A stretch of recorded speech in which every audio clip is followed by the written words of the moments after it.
Okay, so first things first, let's just talk about soil around the house. There's 3 different things that cause settlement in the first place. This video is going to talk about all 3 of those.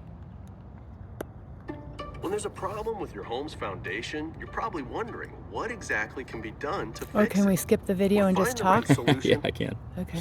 And then we'll do this. Here, I'll do this because I have some animations I can show instead.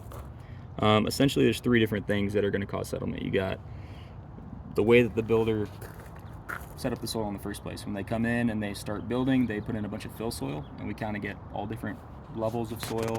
You don't exactly know what you're getting, and how they compacted it is anybody's guess. So it can be bad compaction, and then that soil is just never going to settle properly over time. And then the 2 other ones are going to be washout and dryout. So when soil gets wet, here in Arizona we have a ton of clay, so when it absorbs water, it almost doubles in size. You can imagine, a boot stepping in a big pile of mud. What's it going to do? Sink down in the mud. So with your house, when that soil gets big and absorbed and wet and moist, your house, the weight of it sinks down, and that's where we can get settlement. And then the other one is dry out. So when clay dries out and we go through periods where we don't have any water, it shrinks back down and it cracks, and you get these voids that are formed, and then you can also get sinking from that. Now, what causes settlement at this location? I mean, it could be all 3, it could be 1, it could be 2, it just depends.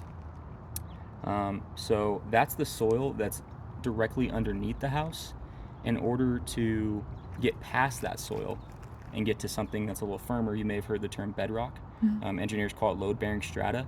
Essentially what we need to do is have a solution that goes past that soil that's moving, whether it's the fill soil, whether it's washout, dryout, get past that and get to something that's sturdy. So the way that we do that is through structural piering. And I know I have this. This is a lot to kind of just talk about without seeing the pictures.